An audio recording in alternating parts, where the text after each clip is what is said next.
I'm not asking for work right now. I'm asking for who can help me in my business that can do these things to take them off my plate. And then I had somebody directly refer this person to me that has been like so amazing. So what do we call that? An elevator pitch. Exactly right.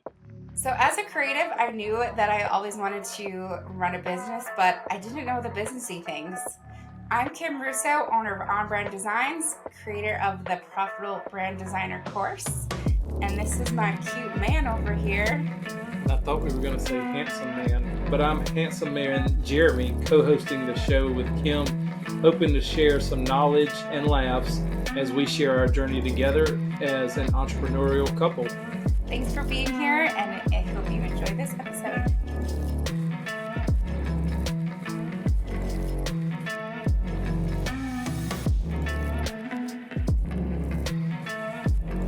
Hello, everyone. Today we are talking about a big topic that helps with leveraging your business, which is networking and how to show up with intention to network instead of exhausting business card handout that drains you and you feel awkward in conversation and walking in the door. Or just shooting from the hip. Yeah. Yes. So how to show up with intention and how to actually enjoy networking.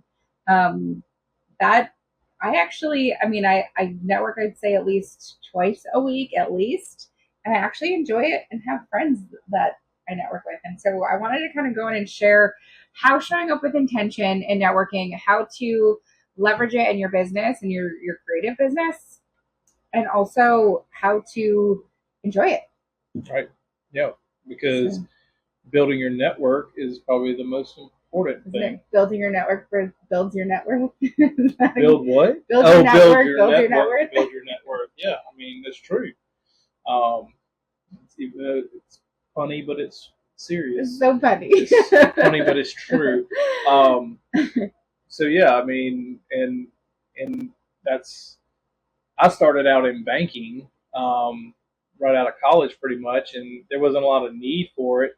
But as soon as I switched gears, 6 years, I was in banking for 6 years, and then I got into the investment side of my business, and that's when I really realized how important networking and building that network, because essentially in that world it's all sales and all getting to know people in communities, and one of the main networking groups I was a part of back in the day was BNI, which is basically a Business Networking International is what it stands for, and that's essentially just very industry specific. So anybody listening to this is trying to develop themselves as a creative or start their own creative agency. Essentially, what that type of networking group does is it allows you to be the only graphic designer, creative person within that network of people. And generally, there's about 30 or so people, and all they do is pass business back and forth to people. So, Kim, if she's never been a part of BNI, but I was, so I can speak to that. As far as like that's how businesses pass. So if people have somebody that needs graphic design work done, that business would be passed to you. So, but that's only one type of networking group, and of course, there's so many more nowadays. Yeah, I mean, I've been a guest and also sub for a few times, and I do have friends and people that I've networked with that it does work for them really well. It didn't align with me, and so you have to really pick what is the right place for you to network. So for me personally, it was more work in helping grow other people's business, because you had to meet quotas of like being there and committing to every week, which as somebody growing their business was hard for me to commit to. And especially because, trying to have meetings and, deadlines, that's when it's something that weekly commitment really would be tough for me, especially when it was in person, because having to like, the times for me just didn't really work. So, and having like the numbers that you had to reach when I was trying so hard and focus on growing my own business, to have to go out and, you know, get business for other people was daunting for me. But it does work really well for some people. And I know some people that have had great success, but I do think when if you stay with the same group for a long time, you're building that relationship with these people, but you might tend to. Well, that's another thing too, is it is very numbers driven. So there is a lot of, it's called the giver's gain. If you, I mean, even if you ever look into BNI, it's called the giver's gain because essentially you're giving business to other people. So even if you are a graphic designer or in that space, you still are expected to find other people because you have people that are in real estate, people that are attorneys, people that are in insurance. You kind of, it's kind of known that you're supposed to pass business to other people. So that is an expectation. But the good thing is, again, there's many networking opportunities that are out there. No matter what community, no matter what area. If well, I don't know if you're in a rural area, it might not be that many networking. I don't think it's everywhere, but I actually do know some people that have RMBNI in like Canada and Indiana, and right. It works well for their business or their it has to align with you personally. Yeah, I think is really what it is. 100%. And there's other forms of BNI that aren't that structured and strict, and they don't have industry specific. So you could have two people that might be graphic designers, two insurance, two investments, and just like different. So they're not as strict. But I guess our point is just networking, especially starting out in a new business, is super crucial because Kim, you've met a lot of great people just by networking. And I think you wanted to talk a little bit about that first. Yeah. So, I'm originally from New York City, so and corporate when I was in New York City. So networking was kind of a foreign concept to me. I think just naturally, for me, networking was political in my agencies that I was at to try to make sure you're communicating with the right people and being aligned with the right people in your corporate position. And I remember when I worked at the print shop, we did go to a couple networking events, but they were so awkward. And, I just remember like being in the corner and having a drink and just not knowing what to say. And so then when I moved to Charleston, had my own business and was growing it, and everything shut down for COVID, still networking was like a foreign, because we couldn't do it. Yeah, I mean, you were right, because we were locked down, so nobody was allowed to. So and even the BNI group that I was a part of, they actually went virtual because I joined the chapters down here, and they were in person. But then as soon as that happened, we all went virtual, which was kind of cool. But then we came back, and then once things started to open up, I was like, okay, it's time to put my big girl panties on and grow this business. And that's when I talk about like where all this evolution came to be able to grow this business to being consistently over six figures, and learning what I had to do to put myself out there and really being like, okay, this is what I need to do, and I want to grow this business, and I have these goals. And so learning how valuable visibility and networking could be is when I was like, okay, there was this new networking group that I knew some people in it, not closely, who ended up becoming close friends now. But it was a co-ed group, and we went together.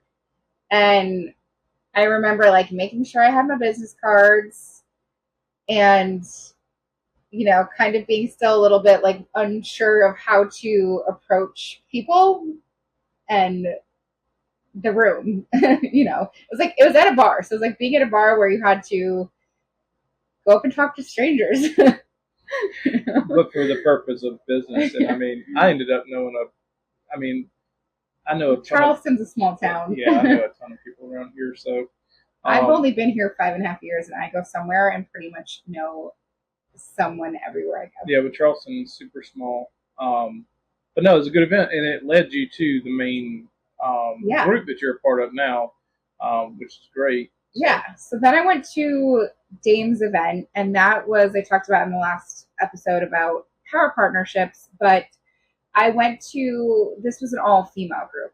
And one of the things that this group does, which is amazing, a lot of the times at the events, another part of this group is Dames Ask. So we've got the power partnerships, but then we also have the Dames Ask. And that is putting yourself out there and asking for something that you would never think would happen.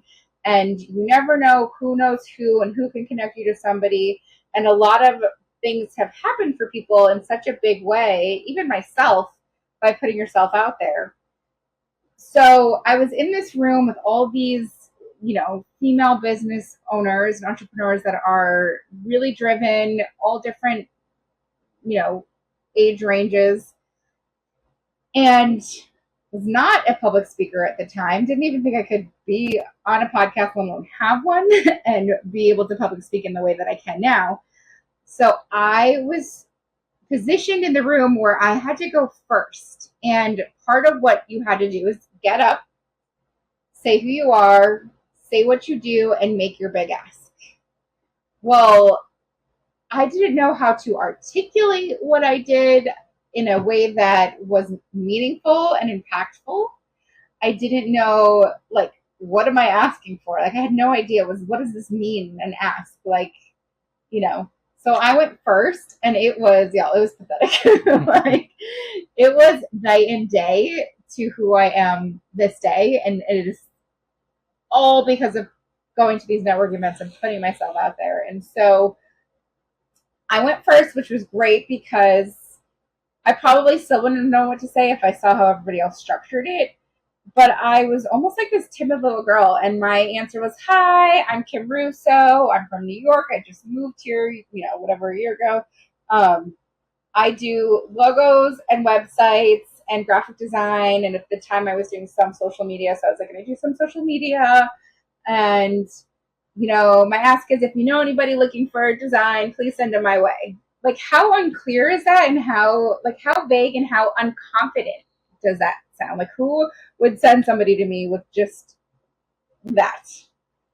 And so I've evolved over time to being super crystal clear on who I serve, how I serve them, and really am prepared with what phase am I in the business, what am I working on right now, and what is it that's going to be an ask that is going to actually help me specifically, so that somebody, when I'm saying this is what my ask is or this is what I do, they're immediately thinking about somebody in their head that they can suggest, refer, or, whether it's an event, or, I've asked before for speaking gigs. All of a sudden, speaking gigs started showing up. I've asked for, affiliates for the course, and suddenly people are like, I'd love to share it.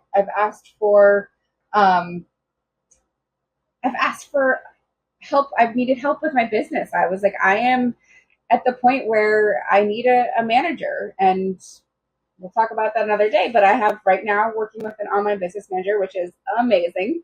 And I'm at that level of business where that is almost required now. But my ask was, hey, I'm not asking for work right now. I'm asking for who can help me in my business that can do these things to take them off my plate.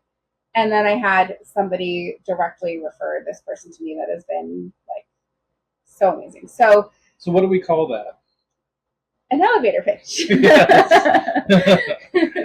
Exactly right. Yeah, and that's huge. I mean, and an elevator pitch is exactly what it sounds like. It's just a 5 to 10 second just spiel of what you do, and it's called that because it's the amount of time you're typically on an elevator. Again, unless you're in one of those big high rises in Manhattan, that it's that's exactly what it is. It's just that short amount of time that you can tell somebody exactly what it is, and it can change. Just like it changes every time I say it. It can change. I mean, and for me in particular, there are a few different elevator pitches that I have because I do work in different sectors, I guess you'd say, with employee benefits, with seniors, with retirement planning. So, and I know, just like what we're talking about, I know if I'm talking to a business owner, I'm probably not going to talk about all the senior insurance and stuff that I do. I'm going to talk about the employee benefits stuff that I can recommend and can help business owners out with.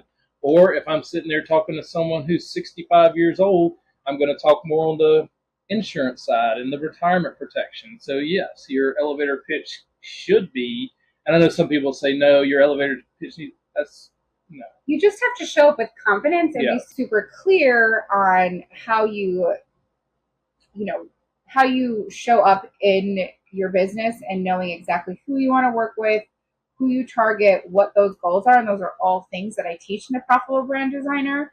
And getting clarity on that is going to help you show up with confidence. So even though you're going to say about the same thing, you can feel out the room, and whether you've changed two or three words, you're showing up with authority when you're at a networking event and talking to people, whether you're talking one-on-one to somebody or in a big group in front of people.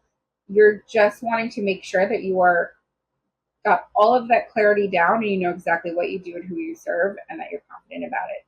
So, for example, it's kind of funny. So in our intro video for this actual podcast, we have, if you aren't on our YouTube channel, definitely make sure you go and watch the YouTubes once in a while, the YouTube videos. Well, and subscribe. And subscribe. Yeah, well, subscribe first. But we do have our intro video, and in there is a couple clips from a video that I did for the Profitable Brand Designer page to kind of tell my story about why I created this course.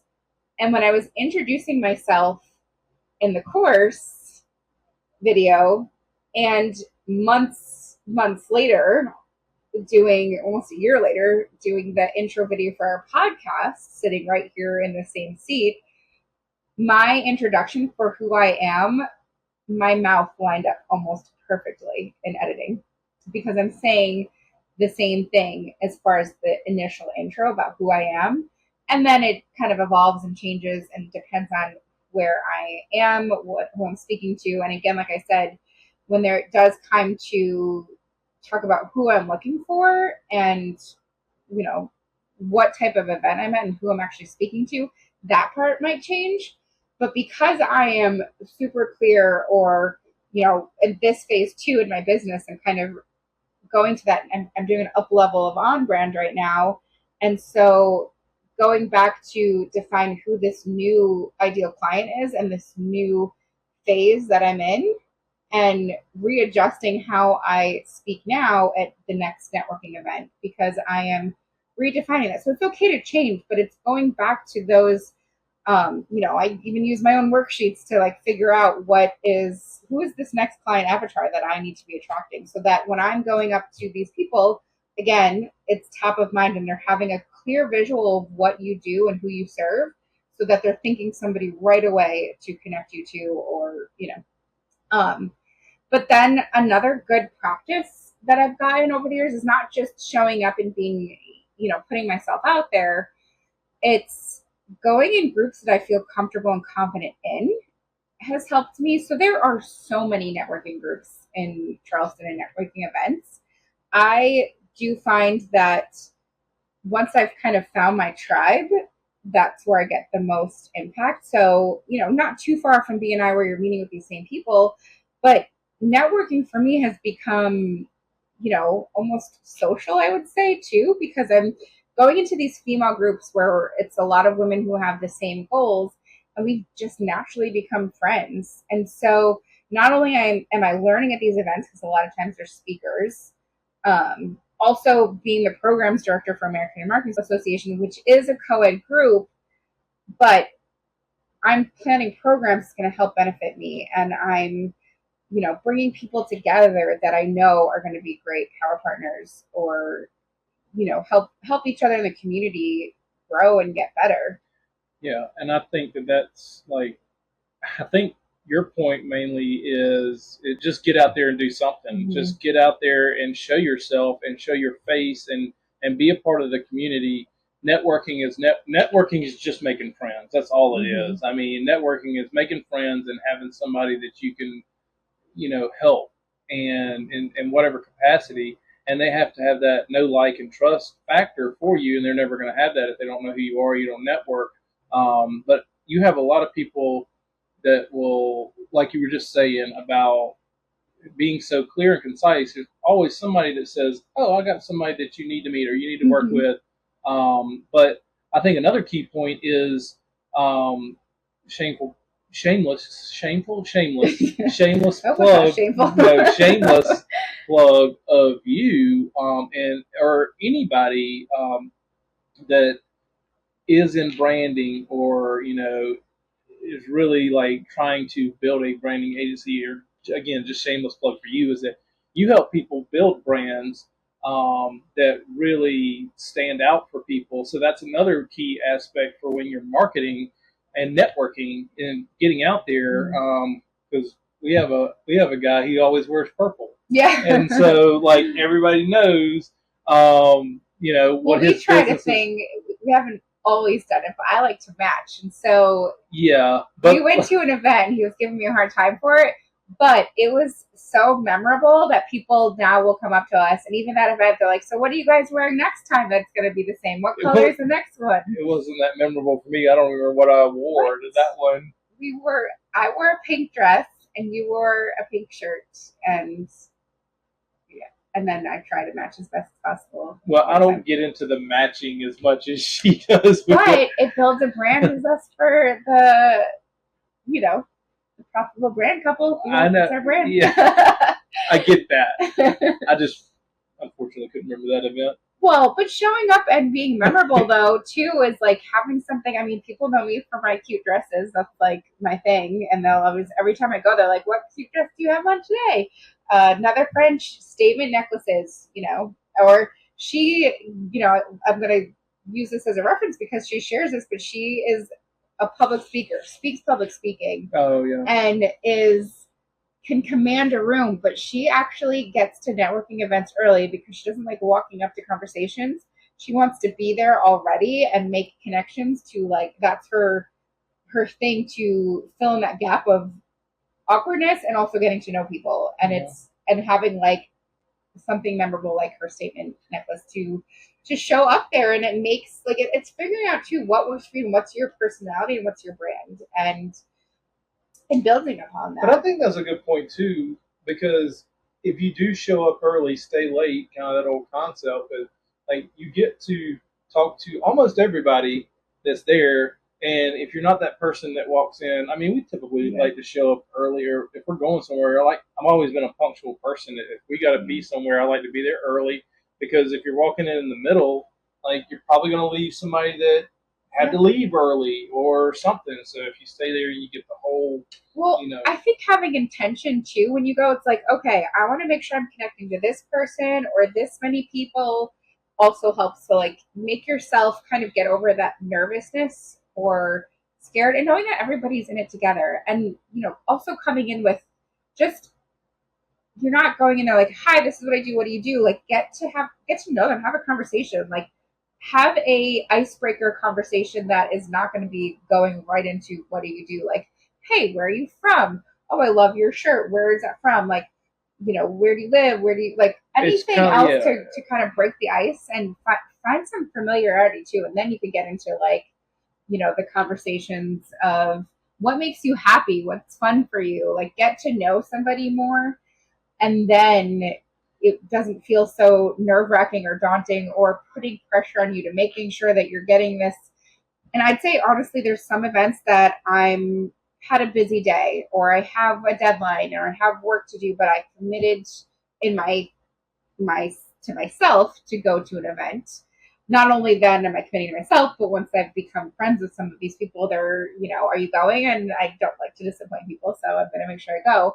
But I will say some of the events that I'm like tired or not maybe in that, extroverted mood are the most amazing events. And I'm so glad that I went. I've either walked out with a client or a friend or a connection that is leading me to a client or a friend. Well, and it's very simple. Just be a normal person because I don't. Be normal. No, seriously, I think there's so many people. We talk about networking and how important it is, but there's also that fine line of normalcy, and that could be harder for people that are starting out that want to get their name out there, but just go to, again, it's almost just like going to a bar. Just like you don't see people going to bars, and I know that if it's a specific for networking, you're expected. But even then, if it's expected, you're going to hand out cards or you're going to get to know people. Don't always go up asking, "Oh, who do you know that needs?" Like that's never how you've approached it, and that's how no one should really approach it, because I think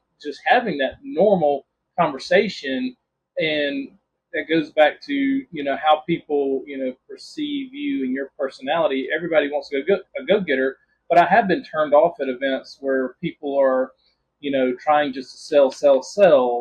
So it's all about showing up where you feel the most comfortable. And so that's something I've learned in where I put my energy and how I show up in networking. So really finding your group and your tribe. So for me personally, I do prefer the female groups because I think that there is a level of what's the right word that I'm thinking of? But Estrogen. no, there's nothing to do with it. But I think authenticity. I think we're a little bit more vulnerable when it's just women, and we can talk about the ups and the downs of business. We can celebrate the wins. And so I just think it's a little bit more community based than I've had with the co-ed groups. And not that they're bad, they're just different. And so it's making sure that you are picking your tribe, for the lack of a better word, and making that commitment to showing up and participating, and adding in where else you see fit, and adjusting to where you feel the most comfortable. So there's like a new group opening in Charleston. I'm so excited to go, but there's crossover, so that also helps when your community that you've built in these groups are also wanting to grow and try out these other groups, and it's just adding more value and more community and people to that network. And then also another thing that's helped me not only with the um, showing up and meeting new people and diversifying that network to more of a wider audience is virtual networking. And so I have a lot of power partners that we've talked about, in the last episode, that have their own mixers. They call it networking mixers. And there's a few that I go to as consistently as possible if my schedule allows for it. But when I go to these, a lot of the times what they do for these different networking mixers is you have the big group, and then what they do is they break you out into breakout rooms, which is kind of like what you would do in BNI, is like go to a smaller group, because most of these, they're giving you some sort of prompt. So they're saying, okay, talk about who you are, who you serve, and then there's some sort of question that is prompted by the theme of the networking event. And so it helps you to open up to people and think about things that you might not have with people that you would have never connected with if you didn't show up. And so that, I think, is what helped me a lot work on that elevator pitch and that confidence. And it also changes depending on who's in that room with me and the vibe that I'm getting as well. So it's like networking improv. Yeah. But you're in, like, for let's say an hour networking mixer, you might be in 4 different breakout rooms, and you've got 6 minutes with 4 people or 8 minutes with 4 people. And I will tell you, that has also made this whole process so much easier to talk about yourself, because it is hard to talk about yourself, I think. Not for me.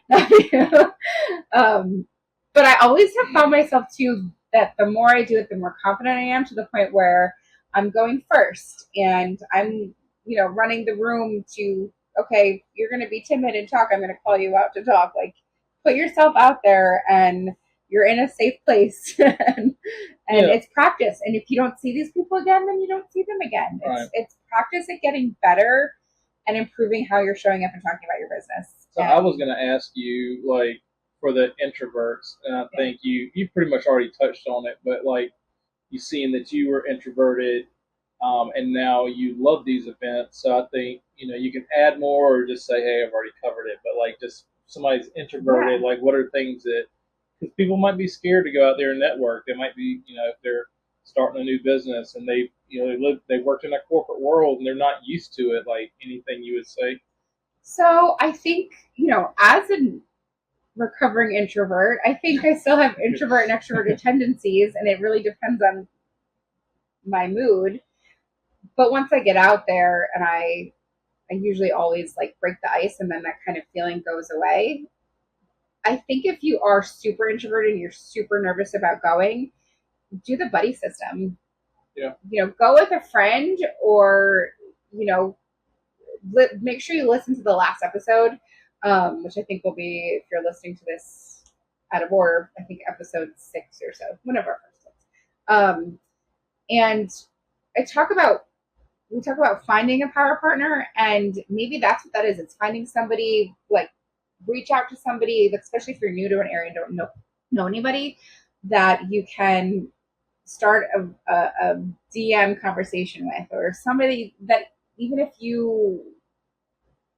they don't have the same goals, or not, maybe they're even working in corporate and don't need to network, but if that's going to help you, then reach out to a friend that you feel comfortable with and see if they'll go with you, because you never know what's going to happen. I'm telling you that I've gone to events that I didn't want to, and the best relationships with people have come out of it. So, I wouldn't prejudge it either. I wouldn't say, "Oh, I'm introverted. I can't do that. I can't."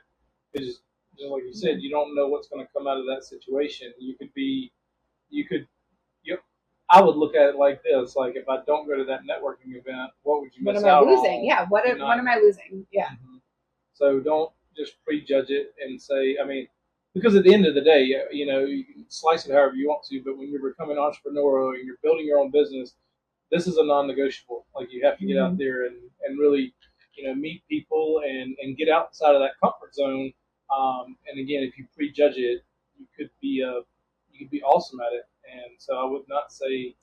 Yeah. I'm a big believer in listening to your gut, following your intuition, and if you're in a room that you just don't feel comfortable with, then leave. It's not like you even though being held hostage. Yeah, like find your community and find your group. And networking doesn't always have to be like a planned out specific networking event. It can look like different things. I mean, one of the things that has helped in the groups that I've kind of attached to and from relationships with is that they'll have guest speakers. AMA, for example, we do coffee talks and luncheons, and it's a way that you're not put in that room for an hour and feel the pressure. But if the more you go, the more visible and people see you, not only are you learning and being educated from somebody, but you're showing up in a room that you're starting to become familiar. And then that's how you can work into sort of breaking that ice and being more confident and comfortable, is just going to the same type of community that you feel like is working for you. And they don't have to be called networking events. Yeah. If something's not labeled a networking event, doesn't mean it can't. Networking is networking in general. Networking is, going out on a beach day with your friends. It's going out on it's just opportunities is all it is. So it doesn't have to be a specific networking event. I mean, we went to a gala a couple weeks ago, and there's. Yeah, it's a social event, but you also know how to talk about yourself and show up with authority in your business, so that it's just natural and it flows. And again, you never know what's going to come out of it. So, I mean, we have an event on Friday that I'm so excited for, that my friend is throwing on, called Sweat on the Ship. Oh yeah, we're gonna go to that, but those aren't my kind of. It's a workout thing, and I do like to work out, but not those type of workouts. So I'm just gonna go to network. Yeah. So even though it's a workout event. So also the reason for going, so it's Amanda Oberhaus from Get Overfit, or Overfit is her company. I've done her branding, her website. She's also a great friend. So no matter what I do, I mean, we do love to work out, but this isn't his type of workout. But I am going to not only work out, get the experience. It's on the Yorktown in Charleston, so how cool is that?